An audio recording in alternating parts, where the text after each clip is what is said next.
Meghan McCain goes off at Sarah Sanders for Trump, calling her father a loser. Hi, welcome to JOA. If you're new to my channel, please click subscribe and click the bell button so you'll be the first to know when I upload. So today was the first day back for The View, and they're trending on Twitter. They've been trending all day. And Sarah Sanders, basically, Meghan McCain had a viral disagreement about how Trump feels about John McCain. So take a look at this, and I'm going to come back with some more. So we're going to jump right in, just pivoting off of the last topic, because I think it would be awkward not to just open with this. So I've been pretty consistent about my distrust of unnamed sources. I said I thought the timing of the Atlantic article was suspect, alleging that the president mocked U.S. soldiers killed in battle and that he opted to skip a visit to a veteran cemetery out of concern that the rain would mess up his hair. My first instinct was to question the reporting, and then you actually went on record saying that he has, quote, the greatest amount of respect for the men and women of our armed forces.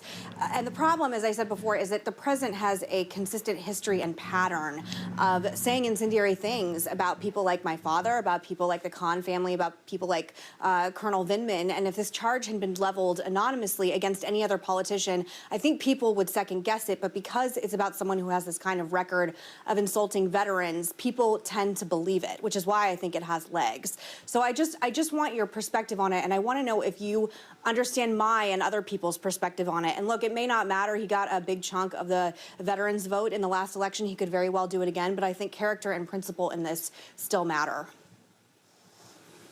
Absolutely. And after spending nearly every single day for 2.5 years next to the president, I can tell you I witnessed firsthand the president's respect and admiration for the men and women of our armed forces. I literally traveled all over the world with him. I sat in the room in the Oval Office when the president called to offer condolences to parents whose son had been killed in the line of duty. That takes a toll on a person. The president did that, and I watched that, and I saw his heart in those moments. I also saw him overseas make us take a separate stop when we were going to stop at 2 o'clock in the morning and wanted to visit the troops. They said, sir, you don't have to get off the plane, stay here. Said, we're not landing at an air base and not getting off and saying thank you to the men and women who have served. I watched him time and time again. And on the instance that is written about in the Atlantic, I was one of the few people that were in the room. I'm not an anonymous source. I'm going on the record, and I'm telling you it didn't happen.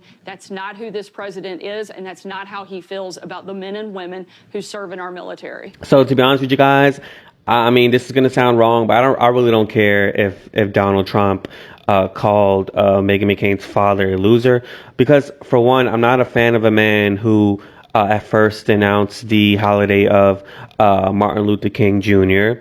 And although he basically apologized and regretted that fact, I'm still not a fan. Number two, I'm not a fan of a man who denounced the Civil Rights Act of 1990, which basically protects American citizens against discrimination in businesses. Number three, I'm not a fan of a man who denounces the Arab race. And a lot of people basically commended John McCain back in 2008 when he was running against Obama, when a white woman approached John McCain saying, I don't like Obama, I feel like he's an Arab. And John McCain's response was, oh no, he's a great man. We may have differences of fundamental issues, but he's a great man.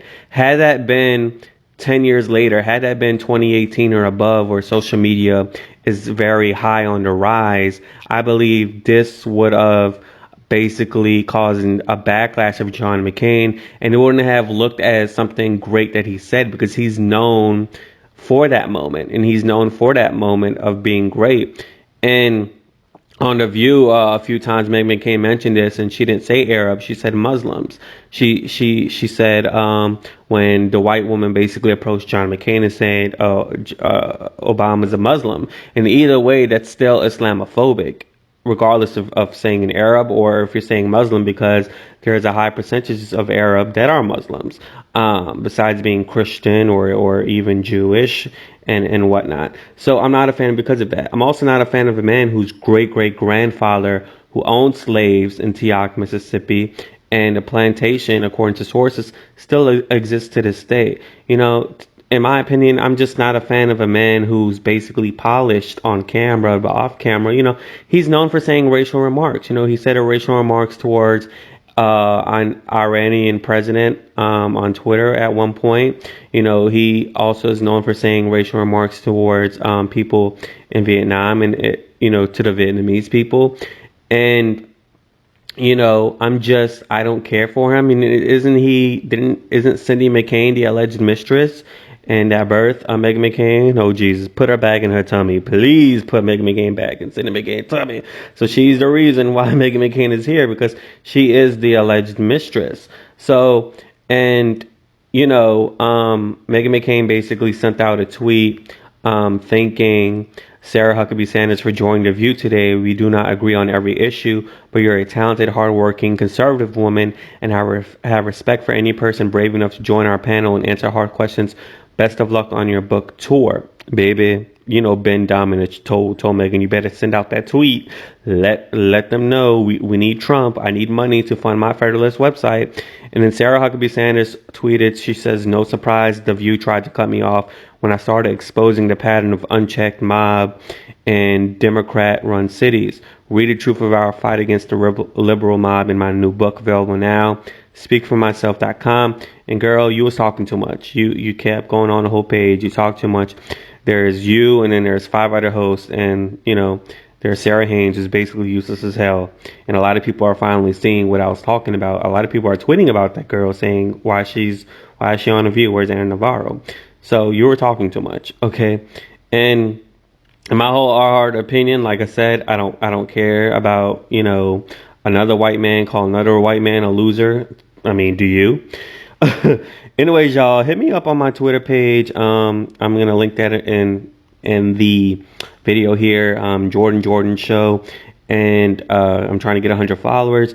Thank you so much for the support so far. If you're new to my channel, please click subscribe and click the bell button so you'll be the first to know when I upload. Deuces, yeah.